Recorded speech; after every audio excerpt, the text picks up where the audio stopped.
Before diving in the core topic of this presentation, let me first adequately contextualize it. This poster represents the cornerstone of a broader research focus, which sets as its long-term goal the synesthetic or transgenre translation, which is the consistent and sound conversion of any stream of science into another one, for instance from text to music, conveying as precisely as possible similar meanings, feelings and nuances. This problem emerged during the Enlightenment, was usually declined as a creative society game. Transforming a symphony in a tale represented quite a hobby among intellectuals. The technological tools at our disposal nowadays reduce this overwhelming feat to a manageable challenge. Such an ambitious goal, of course, cannot be achieved immediately through the focused effort of a single person, but needs to be settled and defined in its principles in order to encourage effective and prosperous interdisciplinary synergies. One of these principles deserving mention is the modularity, allowing to set the problem as a continuous fine-tuning, proceeding by gradual and tangible improvements towards the probably asymptotic solution. The concept of musical meaning is very different and far more blurred than the linguistic one. There is no immediate correspondence between them. This bijection cannot be established arbitrarily. It must rely upon sound axioms and findings. Nevertheless, although in music we do not encounter concepts like truth or logicalness or tendentiousness, we do cope indeed with phrases or paragraphs which can be interesting, rude, ridiculous, shapeless, noble, joyful, just as written texts are. From this observation derives the intuition that the symphony is a more general realization of the text's same super-abstraction. This semantic consistency is proved when text and music are able to respect the logic amalgamation property, which is satisfied if two structures of the same collection are regarded as substructures of a larger one.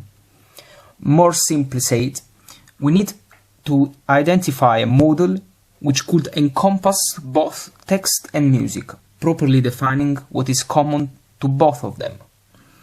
To begin, it can be safely stated that temporal sequence of signs is a common definition for both text and music. While listening to a symphony, we do not picture a story in our mind, although the music evokes in us states of minds and feelings, which in turn may be related to real events. For the aforementioned reasons, it is meaningless to try to establish a direct link between musical notes and letters, or notes and words, or group of notes with group of words, each unit composing the text, and the symphony, paragraphs or movements, can be interpreted from a purely information theory standpoint, being the surprisal a clear aesthetic principle too. We are arrived to the core topic of this presentation.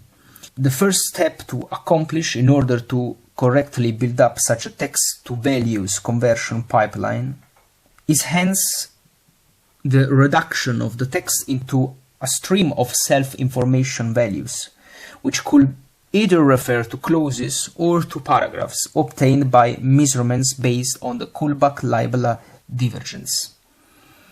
In statistics, self-information or surprisal is the likelihood inverse of an event. To begin with, we use paragraph labels such as prop functions, which we may expand and rename to better fit our framework. These labels were developed by the homonym Russian philologist to chunk and effectively categorize fairy tales. As you may know, the last prop function is the happy ending. The surprisal distribution of each text is then valued against the distribution of the expected one through KL divergence, which is the most used of relative entropy. This is the way to transform our stream of labeled events into a stream of numerical values in both music and text at a general level, the level immediately below the whole work, such as the paragraph or the chapter. The same strategy should be used at each sublevel, the sentence, then the clause.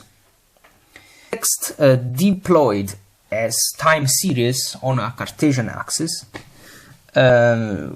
it has rendered as a function, interpreted in turn as a signal, can be composed and decomposed in its constituent frequencies through fast Fourier transform in order to detect causal relationships between clauses distant from each other. The causality, of course, in this case must be intended in a stochastic way. The Granger causality, which is the co-occurrence in time series, repeating itself in all realizations of a given stochastic process. It may be nonetheless of enormous interest to explore the connection between logical and statistical causality. And this framework provides the tool to accomplish it.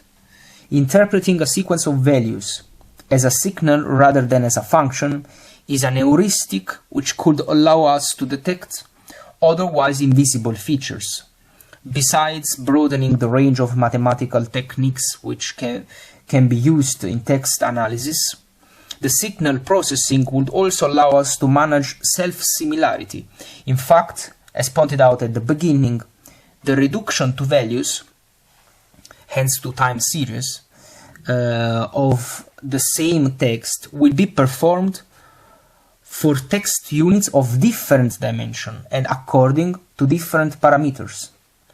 Another example of application is the calculation of observed variables surprisal, not against the average, so the expected sequence, but against the forecasting provided by inverting the Fourier transform on a smaller function window. Finally, recurrent neural networks, RNN, will be utilized as disambiguation tool. RNNs are widely used in many fields, and not only for disambiguation tasks. In our case, from the extrapolated time series, we are required to pick up from our musical corpus chunks of notes that combined return the final musical realization.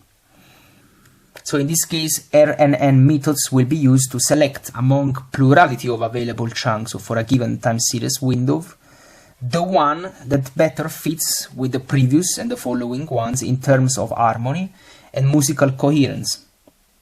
Nowadays, thanks to the rise of neurosymbolic artificial intelligence, even machine learning methods can be partially logically driven, delivering in turn more meaningful results in less time and a smaller amount of data.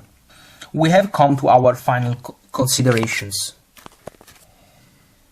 We now open to the possibility of replacing the above-mentioned self-information values with empirically collected data, such as heart rate measurements collected over a large sample of readers, listeners. Besides that, we can consider hedonic measures and neuroimaging.